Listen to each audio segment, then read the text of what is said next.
Olá! Agora a gente tem uma novidade para vocês, o Corre Aqui News. Sabe o que é isso? A gente vai falar das principais notícias aí do mundo do running, da corrida, os assuntos que estão pela semana, pelo mês, e a gente vai falar dos profissionais, dos amadores, do Ibira, das provas, de tudo isso. E sabe quem eu tenho aqui comigo, gente? Eu tenho aqui o João Paulo e o Shima, o Felipe Schmidt. Shima, vai, para os mais chegados, né? Bem-vindo, gente. Aí, dá um alô pra galera. Bom, obrigado, Cris, pelo convite de participar desse bloco aqui. Vai ser muito legal a gente trocar essa ideia sobre os assuntos que estão no momento aí no mundo da corrida. Obrigado, Cris. Olá, pessoal, tudo bem? Eu sou o João Paulo, né? Menos famoso aqui dessa galera aqui, né?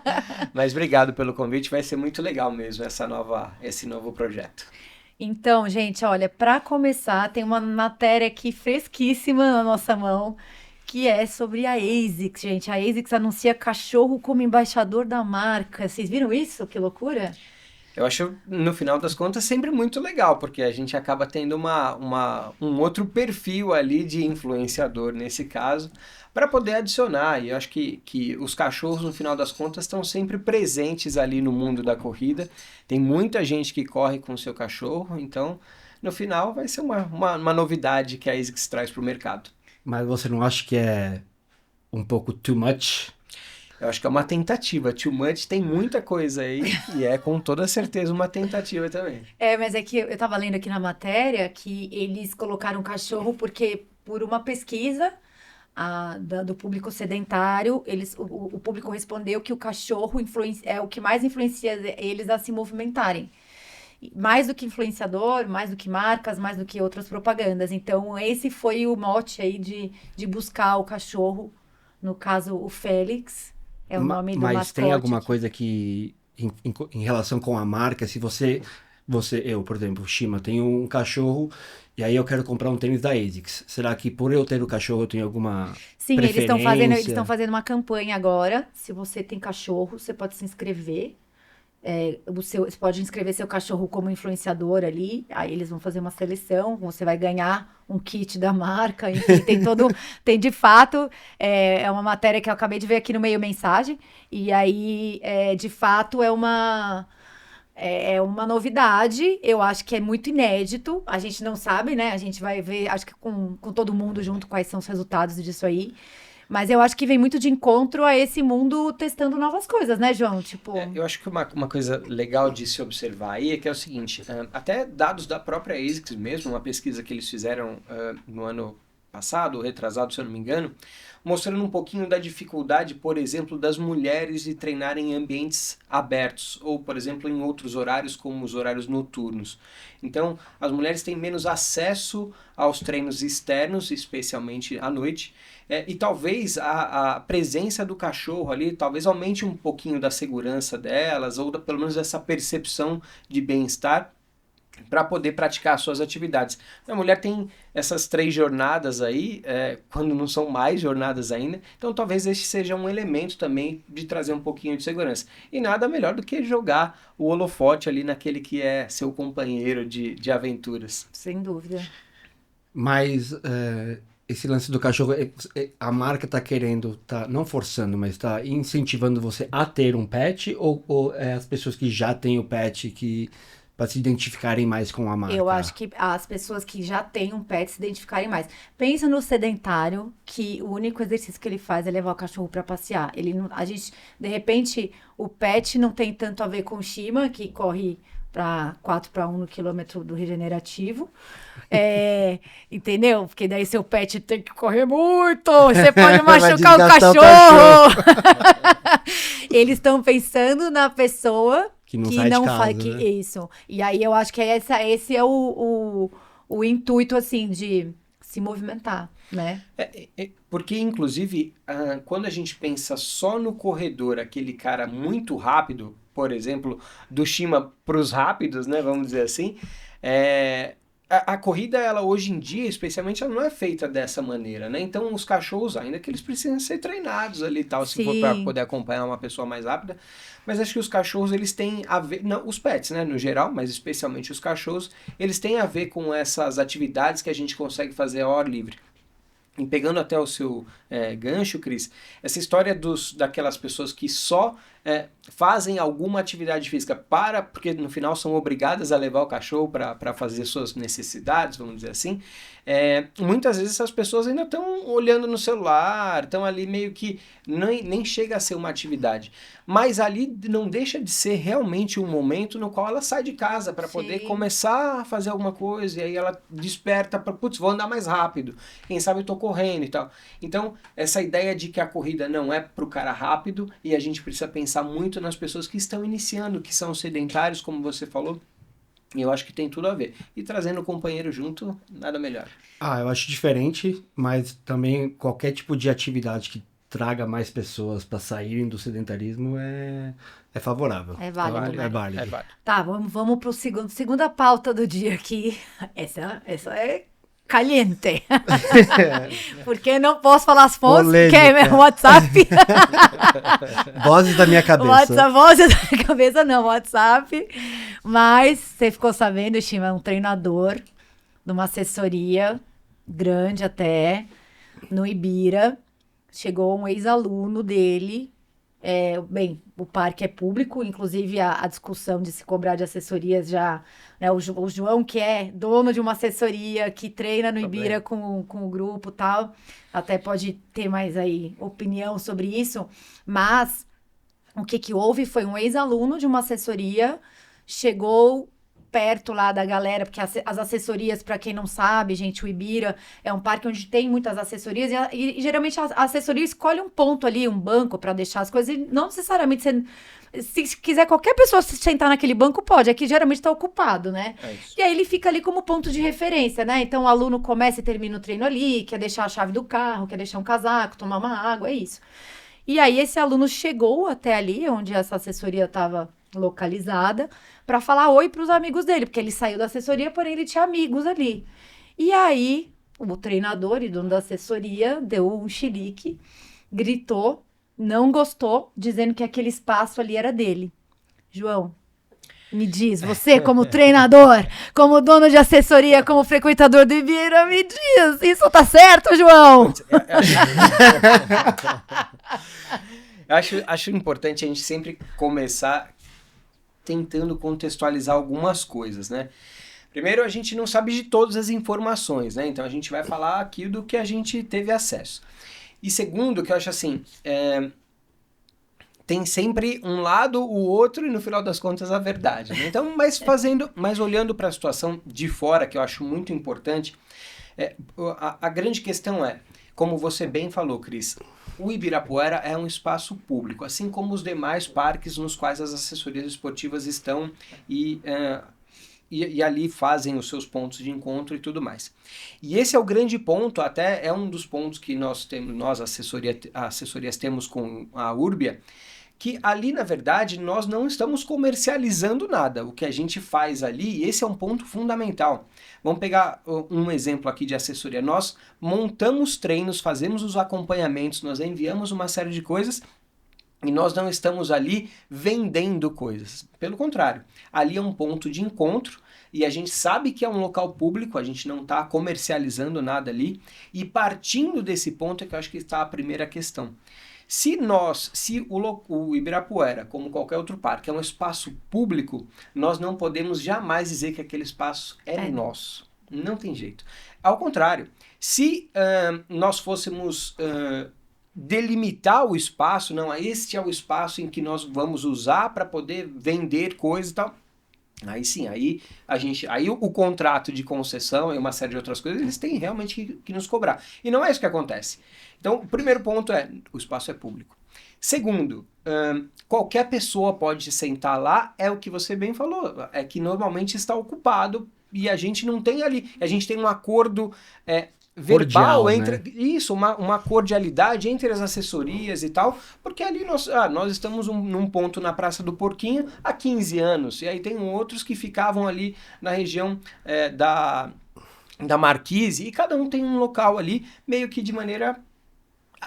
É só um acordo. Sim. Então, a gente não pode alegar jamais que aquele espaço Mas você é nosso. concorda que se chegar qualquer pessoa do parque você tá ali no porquinho e quiser sentar no banco que tá, ela vai sentar e você não vai falar nada? Com certeza não. Tá. Se chegar um ex-aluno seu e falar e for cumprimentar o Shima, que ainda tá lá na quarta, você vai falar, sai daqui? Eu acho...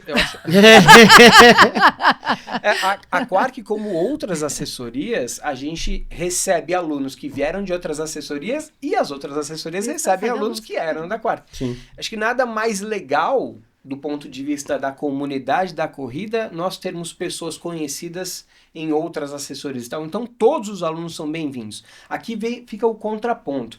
É que eu acho que muitas vezes os alunos, eles acabam abusando da, entre aspas, estrutura, porque no Ibirapuera a estrutura é mínima, é realmente um ponto de encontro. Um local.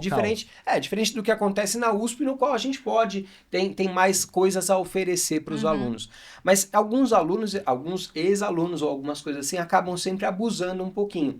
Só que é uma máxima que eu tenho na Quark, eu sempre falo, a gente não recusa água para ninguém, pelo contrário. Mais corredores, é isso que eu falo. Pelo contrário. Não sei quem falou assim uma vez pra mim, Shima, falou assim, na USP, porque a minha assessoria só tem uma base. Eu falo, eu tenho várias, porque eu já parei na EQ pra pegar água, já parei na Espadoto pra pegar água. Se eu parar na Quark, eu vou pegar uma água na Quark também. Da mesma forma que quando eu tô ali no MPR, alguém me pede uma água, eu dou água, gente. E o próprio Avelar, ele tem uma iniciativa muito legal que ele diz ali na USP, olha, a água é pra todo mundo. Se você quiser contribuir, manda o Pix aqui pra gente, é muito legal. Só que é aí que tá o ponto. Precisa ter respeito. Claro. Né? É o ponto, entre aspas, de hidratação de uma outra assessoria, de outro lugar. No caso desse professor que gritou com um aluno, ali, óbvio, o professor não pode jamais dizer que aquele é o local dele. Mas com toda certeza, as pessoas ali ao redor são pessoas comuns, são pessoas que se conhecem. Então precisa ter um respeito mínimo. Então o cara não pode chegar também, eu não sei como foi que isso aconteceu, mas também o cara não pode chegar com os dois pés no peito, abusando e tal. Eu acho que precisa de uma questão de respeito de ambos os lados. Isso precisa estar sempre presente. O que eu acho mais feio dessa situação não é nem o fato de ter acontecido em público, assim, do jeito que foi falado, do jeito que do tom de voz, assim, é a marca do cara sendo exposta ali de uma maneira, se alguém tá vendo de fora ali do jeito que foi falado, fala, quem que é esse cara? Sim. Pô, ele vai tratar assim? Se eu entrar nessa assessoria, ele vai me tratar desse jeito? Não, e assim, o que eu acho que poderia ter sido feito é assim, sei lá, se eu fosse a dona da assessoria, como que a Cris reagiria? Sei lá, eu não gostei que o cara foi lá. Depois, mandar uma mensagem. Ó, fulano, deixa eu te falar, você pode continuar indo lá, mas, cara, aquilo que você fez eu não gostei, o jeito que você chegou eu não gostei, ou sei lá, você quer voltar pra assessoria? Porque pra mim é mais legal se você estivesse aqui. Sei lá, eu não... Só que, João, eu que já mudei de assessoria algumas vezes, tem assessoria que não gosta quando a gente sai. E eu entendo. Mas também ela não fez nada pra eu ficar, entende? Sim, não, e aí, total. Mas tem assessoria que eu tenho porta aberta pra voltar. Porque é prestação de serviço, gente. Eu não gostei de uma, vou pra outra. Ah, não gostei dessa, vou voltar pra onde que eu tava. Claro. Sei lá. E isso, ainda bem por um lado, nem tanto por outro, já aconteceu muitas vezes, né, na minha assessoria, porque as pessoas vão e voltam e a gente, inclusive os nossos planos, eles permitem isso, as pessoas elas são livres para ir e vir. Aí que tá o ponto, Cris, que eu acho legal, é porque você, com toda certeza, sempre teve uma postura respeitosa onde você foi, então Você tem as portas abertas. Muitas vezes, óbvio que a gente não gosta quando os alunos saem da assessoria, do ponto de vista comercial, muitas vezes na relação pessoal que você acaba desenvolvendo entre o treinador e aquela pessoa e as outras pessoas.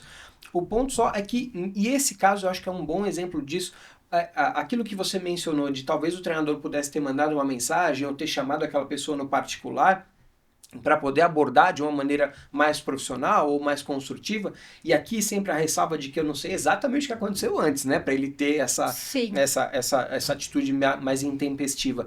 Mas eu acho que a ideia de você criar uma comunidade da corrida, onde as assessorias, entre nós, treinadores de assessoria, nós somos colegas, nós nos damos super bem no geral.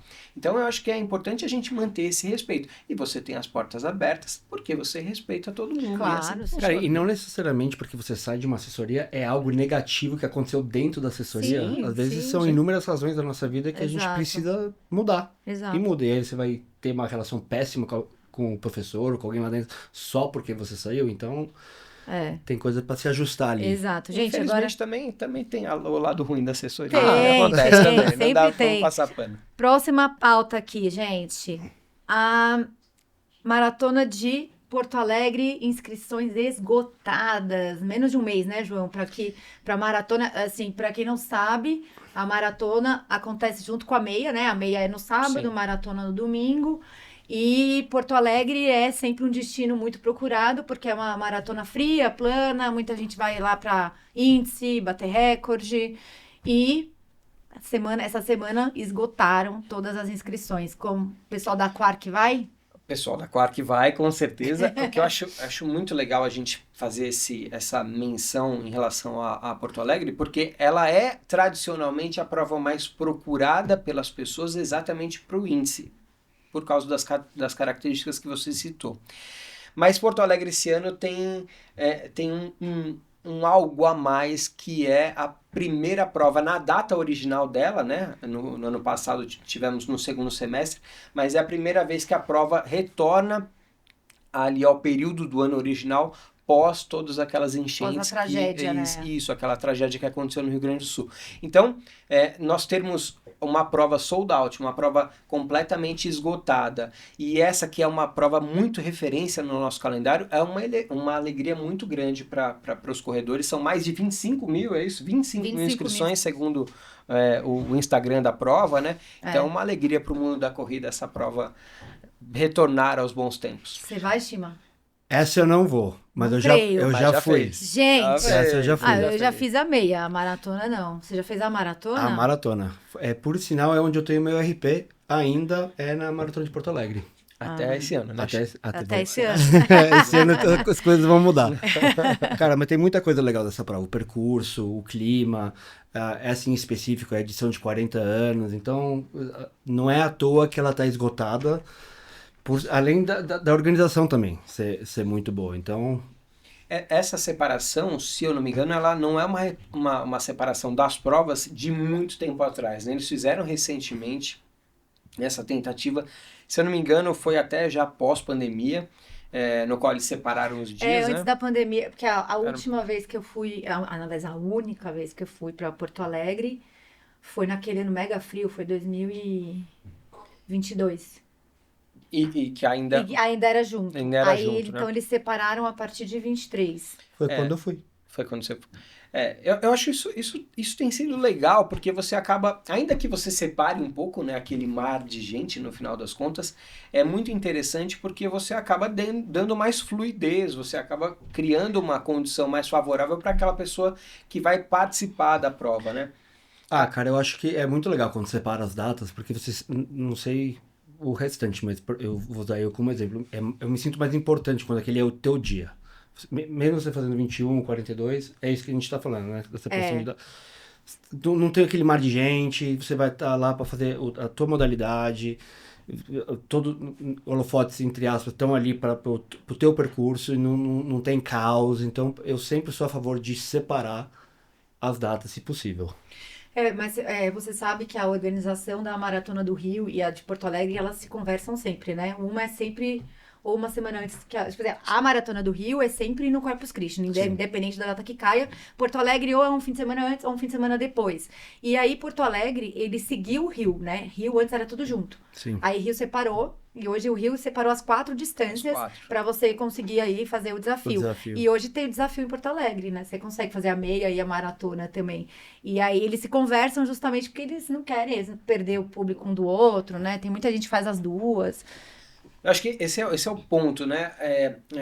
A Maratona do Rio tem toda aquela atração, porque ela também é uma prova relativamente plana, né? Uma prova tranquila, mas tem a questão do clima, né? O clima é... Não, de beleza o Rio, né, gente? Vamos combinar beleza... que ela é imbatível. Eu acho que no Brasil, acho que é a prova mais bonita mesmo. Não tem comparação, né? Eu acho que são as duas mais legais do Brasil, são a Porto Alegre e a Rio de Janeiro. Mas esse é o ponto que eu acho também legal, porque quando a gente pensa na dinâmica técnica, ou seja, naquela pessoa que realmente está indo atrás de RP ou indo atrás de índice, a Maratona de Porto Alegre, ela é a referência porque ela ainda vem com essa ideia do clima que impacta decisivamente, muitas vezes, não, sempre que o clima está... né, que a temperatura está alta, isso impacta decisivamente no desempenho das pessoas. Então o Rio tem essa imprevisibilidade, sempre ainda que seja no inverno ali, né, mas tem sempre essa característica mais quente. E Porto Alegre é show de bola. Então são duas provas que eu acho que elas não concorrem entre elas tanto, porque são características realmente diferentes, mas que se apoiam e que tem, e que são referência no nosso calendário, com certeza. Sem dúvida. Dependendo, dá pra fazer as duas, pô. Dos 2 desafios, eu acho. Os 2 hein? desafios. Os 2 desafios, hein, Shima? Você faz o desafio do Rio, na sequência você já emenda o desafio de Porto Alegre. Não, eu acho 200 quilômetros. Honestamente é possível, só que precisa treinar para isso. E será que as pessoas estão preparadas de fato para treinar para isso? Pois é. Próxima matéria aqui que a gente vai comentar, cadê o Daniel Nascimento? Daniel Nascimento, eu não sei se todo mundo já sabe, né? Provavelmente já, que ele foi suspenso por doping. E ele foi recordista sul-americano da maratona, mas enfim, e aí agora saiu de fato 5 anos de suspensão. E aí isso foi formalizado, aí foi noticiado. E aí traz a gente aí para esse ponto de doping, né? Então a gente tá falando de um atleta profissional que vive disso. E que por 5 anos ele não vai poder viver disso.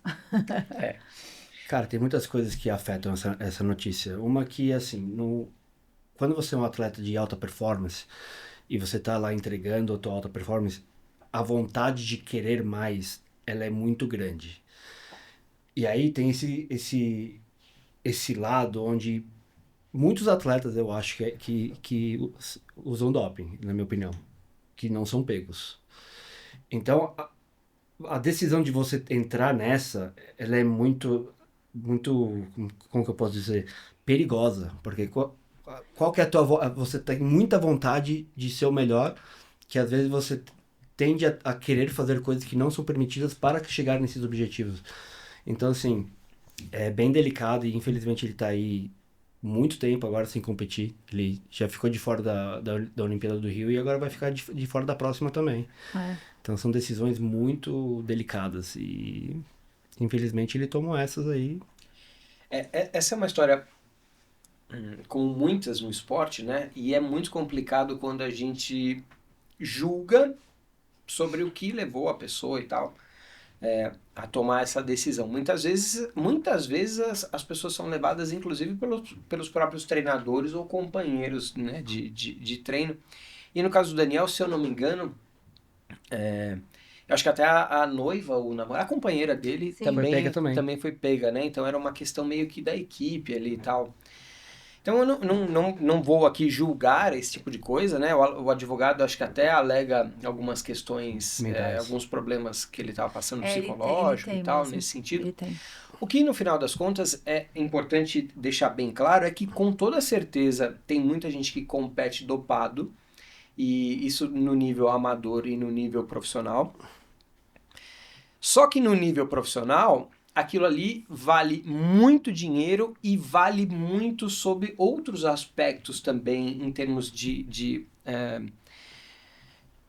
exemplo para as crianças e para as modalidades e para a sociedade, como para os praticantes, né, pessoas que querem praticar o esporte, mas serve muito para a sociedade como um todo. E, no final das contas, é uma infração, é um erro e que precisa ser punido de maneira exemplar, com certeza. O que é triste, além disso, só para não perder esse gancho, é que ele é o recordista sul-americano da maratona. Sim. Ele com toda certeza, uma das... Agora, a gente não sabe, né? Porque 5 anos de suspensão é muito. Mas ele, com toda certeza, era uma grande esperança do atletismo nacional na maratona. Ele, por um bom tempo, ele foi o melhor não africano. Ele tinha o melhor tempo de um não africano na maratona, o que não é pouca coisa, pelo contrário. Então ele é um cara muito referência no Brasil. Teve aquela história dele na maratona de Nova York, que ele fez os primeiros 21 quilômetros, se não me engano, o recorde da maratona, e depois quebrou na maratona de Nova York. Então ali também a gente não sabe até que ponto como aquilo aconteceu, porque era um dos dias mais quentes, né? Sim. Mas no final das contas ele tinha um potencial enorme e que agora foi freado pela agência antidopagem, e é assim que tem que ser. Sim, mas ao mesmo tempo eu acho que sim, ele errou. Já tem a punição aí de 5 anos, que era 6, né? Ele assumiu o erro, então caiu para 5. Mas ao mesmo tempo eu acho que tem que ter um pouco de empatia com ele futuramente, caso assim... Porque assim, a gente vê criminosos que têm a pena reduzida aí que fizeram coisas muito piores e tem, tipo, anos de pena reduzida. Então, conforme eu acho que o tempo vai passando, talvez um recorrer para que talvez ele possa ter a chance de competir na próxima Olimpíada. Porque, Sim. assim, eu acho que ele vai entender que ele errou. E tá aí a punição, mas eu acho que 6 anos já era muita coisa, 5 anos. Tem no tênis aí o Sinner, que foi pego também com doping, ficou 3 meses suspenso. Então, eu acho que conforme o tempo vai passando, eu acho que pode... como atenuar, né? Exato.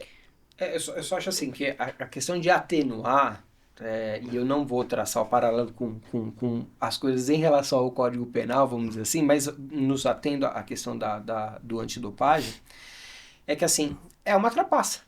E no caso dele, ele foi pego com 3 substâncias. Dentre elas, vou aqui, não sei se posso falar a marca em si, mas no final das contas é o famoso Decadurabolin, né? Que a galera... Que é a mais... É a nandrolona, ou seja...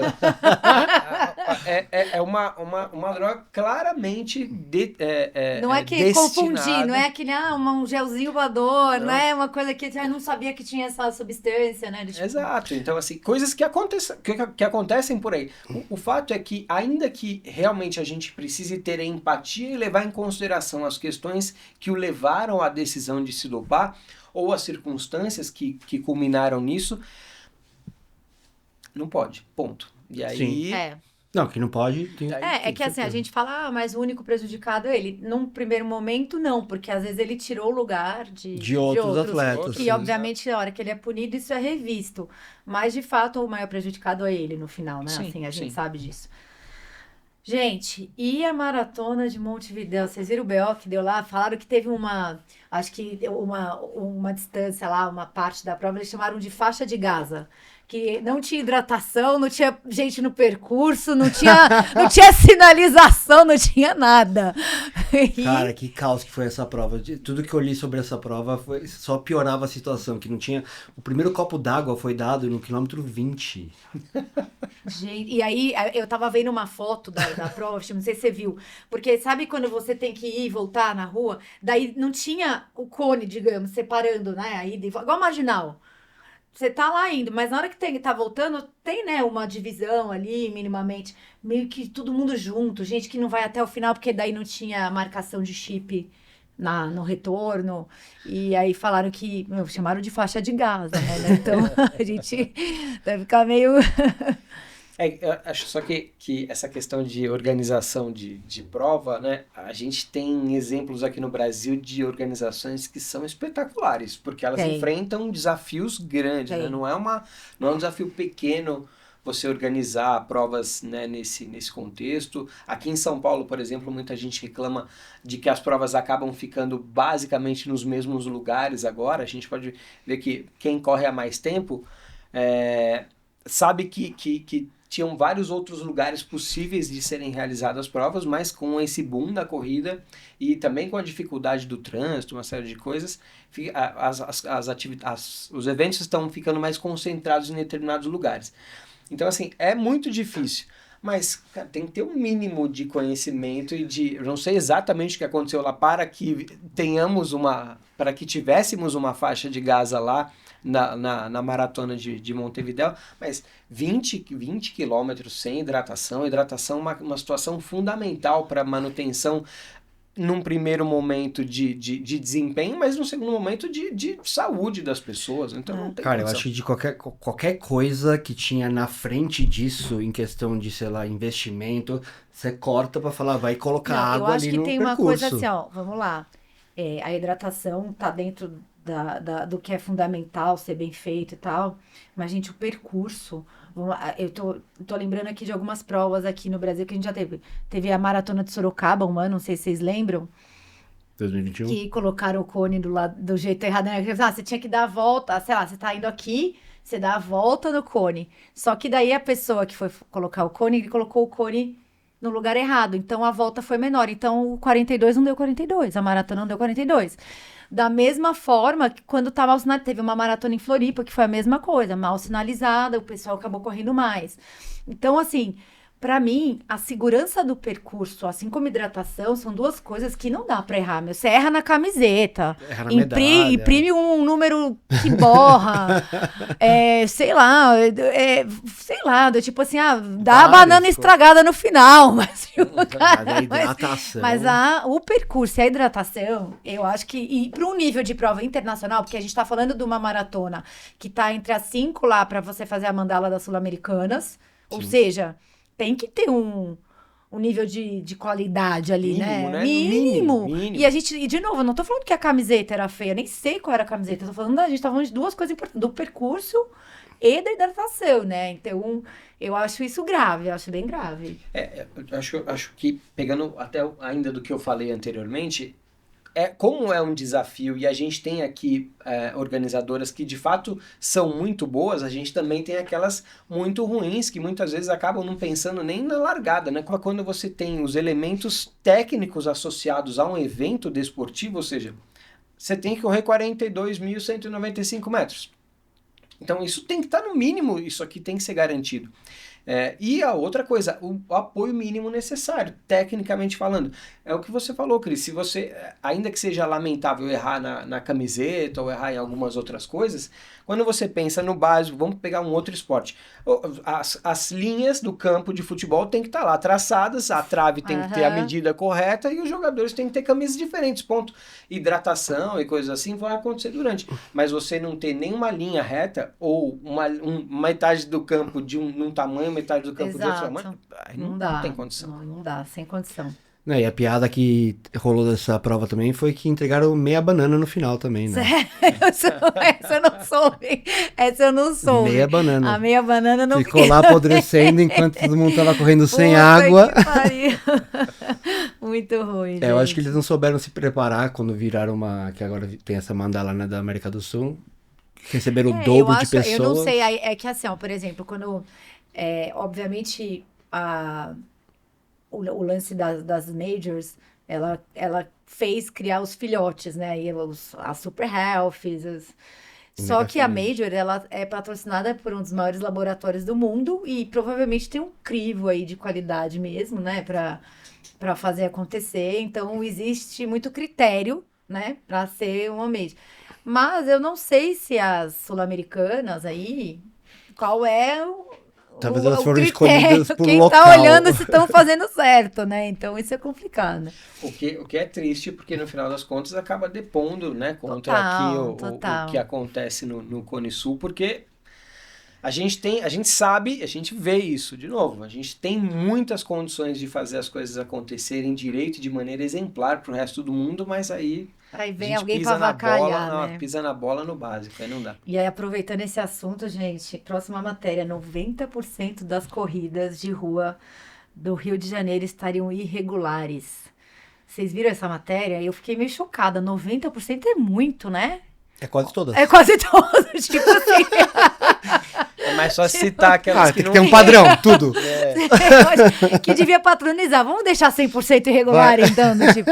Bom, mas sem querer ser muito advogada do diabo, mas eu converso com alguns organizadores de prova e algumas provas saíram do Rio, por exemplo, a City, né? A SP City tinha a SP City, Rio City e Brasília City. Aí saiu Brasília e esse ano saiu Rio, agora só temos a SP City. E conversando com o organizador, ele falou, olha, o Rio é muito difícil porque lá você tem que pagar o que tá dentro e o que tá fora. A propina lá é uma coisa... Todo mundo quer ganhar. Acho que nesse caso a gente também foi um ótimo exemplo, porque a SP City é uma prova de muito sucesso aqui, né? Muito. Todo mundo gosta, ainda que ela também tenha as suas dificuldades, porque todos os eventos acabam tendo uma coisa positiva e uma outra negativa, mas a gente sabe que a organização, ela tenta o tempo inteiro melhorar. Então, são pessoas que são realmente dedicadas à evolução da prova e é uma grande referência aqui em São Paulo. Sobre o Rio, e aqui, veja, não é uma situação da nossa velha rivalidade, né, paulistas e cariocas, ainda aqui no futebol isso fique mais exacerbado, mas o ponto é que o que eu acho é que as coisas no Rio, e aqui uma impressão não estou falando tecnicamente, É que eu acho que o Rio, ele parece para o resto do país um lugar onde você acaba romantizando o jeitinho, né? Aquela história, não, vem aqui e tal. E esse romantizar o jeitinho, ele esbarra nesses números absurdos. Aqui em São Paulo, a gente tem, ainda que também com os problemas da própria federação e tudo mais, a gente tem um cuidado muito grande com aquilo que é certo e tal, com aquilo que precisa ser minimamente feito. E lá no Rio é o que você falou, ou seja, você acaba pagando pelo que é certo, vai lá, faz as coisas, mas para poder pagar o que é certo, você talvez já tenha que ter pagado o que está errado ou por fora do pano muitas vezes. Nesse caso, eu não sei nem se é isso exatamente o que acontece lá, porque no final das contas eles não estão pagando nem o que é certo, né? Eles não estão fazendo nem o que é certo. Na verdade, aqui, ó, a matéria fala assim, gente, que eles falam do permite, que garante... Porque, assim, a gente acabou de falar de Montevidéu, né? Mas, assim, o permite fala de questões de ambulância, médico, hidratação correta, distância aferida e segurança do trajeto. E há também discussões sobre os valores cobrados do Ferati pelo permite, que alguns organizadores consideram inviáveis. Ou seja, eu não sei... Isso cai, assim, me lembra muito, eu trabalhei com organização de eventos, quando eu caía no ECAD, sabe? Uhum. Aquelas taxas, você nunca sabe como é cobrada, você não sabe de onde tira aquele valor X. Mas é cobrado. Mas é cobrado e às vezes é um absurdo. Você fala, não é possível que eu tô pagando isso, né? E ainda tem as questões dos hábitos, que segundo fontes estariam negociando diretamente com os organizadores uma prática regular. Então é isso que a gente falou. Então, assim... Tem aquela... se você vai lá... vamos fazer um exemplo aqui de São Paulo. Vou lá, eu vou ter reunião com secretarias municipais, CET, tudo isso. Vou pegar todas as permissões, né? Mas no dia do evento, vai ter um fiscal por fora que vai falar, você quer que eu corre mesmo? Ou, entende? Então, assim, eu acho que isso que é complicado, né? Assim... O poder público no Rio é um lugar, realmente uma esfera complicada. É peculiar, perfeito. Acho que não havia definição melhor. Porque a disputa está entre a federação e a secretaria municipal, estadual e tal, então fica... Só que, vamos voltar para o começo? O começo é o seguinte, se caro ou barato, se fácil ou difícil, a gente pode discutir a burocracia, o processo, as coisas que estão sendo contempladas ali e que precisaria ser muito mais fácil exatamente para promover o esporte através, sei lá, de lei do incentivo e tudo mais, que algumas dessas organizações alegam que estão sendo feitas a partir da lei do incentivo. Mas a questão é, primeiro que não há uma situação muito clara, né, do que precisa de fato ser feito, mas se há uma determinação da federação e do que precisa de fato acontecer, isso precisa ser contemplado, isso precisa ser de cara contemplado. E se as organizações alegam diversas outras questões, o fato é que, legal, vamos então discutir essas outras questões para fazer com que as coisas aconteçam, mas esse permite é fundamental porque ele é o que nos garante, ou pelo menos deveria garantir, né, vamos dizer assim, que a prova tem uma qualidade técnica mínima ali atestada pela própria federação. E aí a gente para por aqui para não falar se a federação também está certa. Mas eu acho peculiar esse número, 90% das provas. É muita coisa, quase tudo. E a gente sabe que é um número grande de provas, né? Assim, é Rio e São Paulo, onde estão a maior concentração, né? Eu tinha visto que 20 provas só tiveram o permit no Rio de Janeiro. Bom, aí, a gente agora caminhando aqui para o final, gente... Eu ia falar da dispensa no Mundial, mas eu acho que tem uma matéria melhor que essa pra gente comentar, que é o revezamento que foi classificado para o Mundial de Tóquio. Então, em vez de falar da galera que não vai, vamos falar de quem vai? Acabou de entrar essa que saiu ontem na CBAT aqui. Mas o pessoal, a equipe masculina da prova de 4x400, eles foram classificados para o Mundial de Atletismo em Tóquio.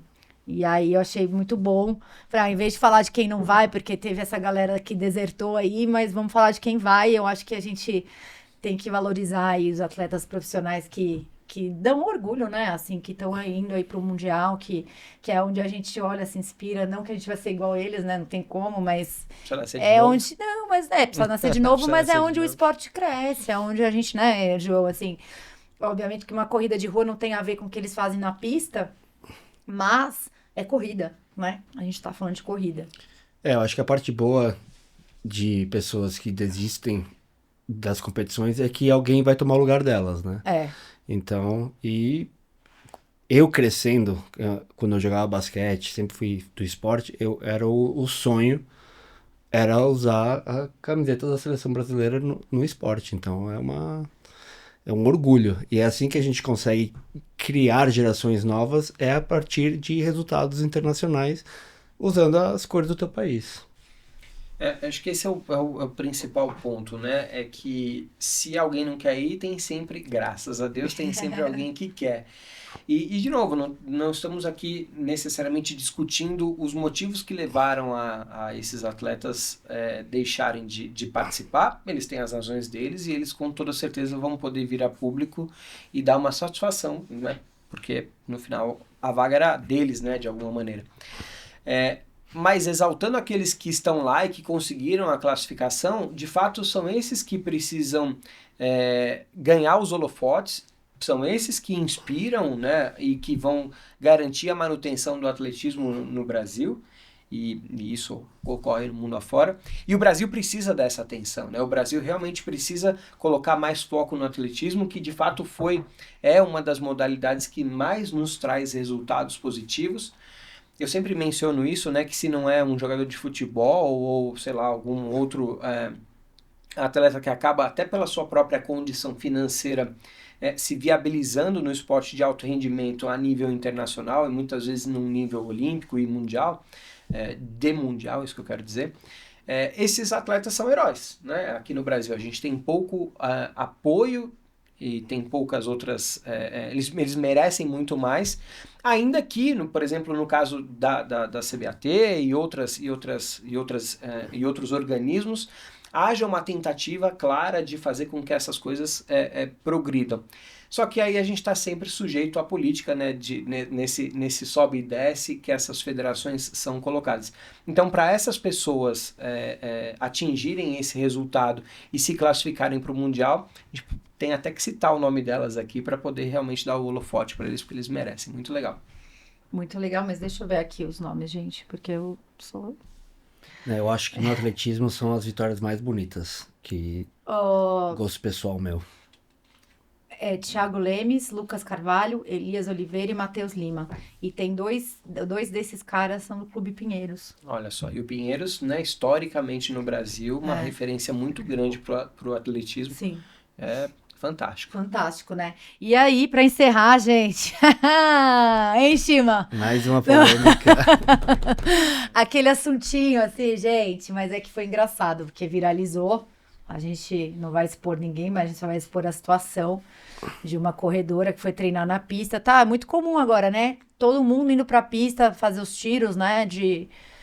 Geralmente quarta-feira, né? Ali.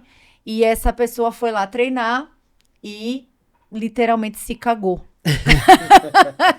Fez cocô na calça. A gente e aí, a questão aí o que foi debatido aí do viralizar foi ela se filmar assim, postar assim, e achar legal e falar que fez muita força. E aí, a indagação será que para um treino, estamos falando de treino, gente, ela não estava indo lá buscar medalha, ela não foi lá para uma prova, aquilo ali não era o último dia que ela ia correr na vida dela. E aí, essa polêmica toda, eu quero saber a opinião de vocês. Eu acho que eu já comentei isso com o João algumas vezes, que assim, se eu tivesse no fim de uma maratona e eu tivesse perto de bater alguns recordes pessoais, que isso provavelmente iria acontecer se fosse o caso, mas assim... Uma coisa é um treino, você tem banheiros em todo lugar, você pode parar. E outra, falam que na pista o banheiro tá perto ali, né? Não, diferente da USP, que às vezes você tá ali, né, subindo a biologia. Pô, são 400 metros ali em círculo que você pode sair a qualquer lugar, deve ter uns 4 banheiros lá, um em cada canto. Tem uma coisa muito legal, vou fazer essa abordagem técnica, que é o seguinte: um dos princípios do treinamento é o princípio da especificidade, perdão. Então, é legal quando você consegue no treino, e nós treinadores fazemos muito isso, né, de criar ali uma condição no treino parecida com a qual o atleta, seja de qual modalidade for, tentar simular aquelas condições para que, óbvio que o princípio da especificidade, para os outros treinadores não me criticarem aqui, ele aparece em diversas magnitudes e de diversas maneiras. mas vamos tentar aplicar neste caso dessa menina. Ela não... A gente não está expondo ninguém porque ela mesma se expôs, né? A partir do momento em que vai para a rede social, você é responsável por ter colocado aquilo ali no... Eu ia usar um termo meio, tipo, por jogar a M no ventilador, literalmente, né? Mas o ponto é que, assim, ela colocou, e aí, óbvio, a partir do momento que está nas redes sociais, está sujeito a comentar. O ponto, assim, é que ainda que o princípio da especificidade seja muito importante, com toda certeza ela não deveria estar treinando para correr cagada, com todo respeito pelo termo. Então o ponto é, ou ela poderia estar pensando em treinar e sustentar uma condição dela de, putz, e se eu tiver na prova que me segurar enquanto, bom, então falhou, ela vai precisar tentar de novo, porque falhou. Mas, assim... Miseravelmente falhou, né? Então, ou seja, a observação técnica sobre essa situação, além do fato de ela ter que rever, talvez, algumas coisas que a levaram a ter aquele desconforto gastrointestinal, não sei se a alimentação pré ou durante, alguma coisa que levou a essa situação, mas o fato é que ninguém precisa passar por isso, nem os atletas profissionais, porque é um treino que pode muito bem ser abortado e pode ser colocado numa outra circunstância. O mais importante de tudo é manter a dignidade. A gente não vai ficar aqui jogando pedra, não, pelo contrário, a gente está orientando as pessoas. Tem gente que tem muitas outras práticas durante o treinamento que nem são tão válidas assim tecnicamente, e essa com toda certeza é uma que pode ser evitada. Ninguém precisa passar por esse constrangimento, inclusive porque a pessoa não está sozinha, né? Se ela deixou o rastro, vamos dizer assim, em outros lugares, a gente precisa considerar que tem outras pessoas usando, né? Sim, Espero que não, né? Espero que tenha ficado tudo contido. Eu até peço desculpas à menina, né? Que eu não estou aqui querendo criticar, eu estou usando o fato dela ter exposto isso de maneira proposital para orientá-la. Se eu fosse o treinador dela, eu iria orientar, olha, não há necessidade disso, vamos com calma e tal, você pode não se expor, tem outras pessoas, vamos com calma que do ponto de vista de treinamento, se ela não estava treinando para correr desse jeito ou para sustentar algum desconforto, não faz sentido nenhum. Não faz, verdade, você tem razão. Treino, jogo a jogo, né? Pois é. Bom, gente, essa é o nosso resumo de matérias aí no nosso primeiro Corre Aqui News. E aí, Shima? Gostei. Gostou? Achei legal. Bom papo aí. Bom papo. Então, polêmicas, coisas sérias. Semanal, aí vamos a galera. Toda semana teremos aqui o Corre Aqui News pra gente trazer aí as principais, as últimas pelo menos, né? E comentar essas matérias desse jeito aqui, descontraído. É isso, muito legal. É sempre uma oportunidade, né? Pra gente poder rir um pouquinho do mundo da corrida, mas também pegar esses ganchos aí que com toda certeza podem também instruir as pessoas. Acho bem legal. Muito bom. Obrigada, Shima. Obrigada, João. Obrigado você, Cris. Até semana que vem, gente. Beijo.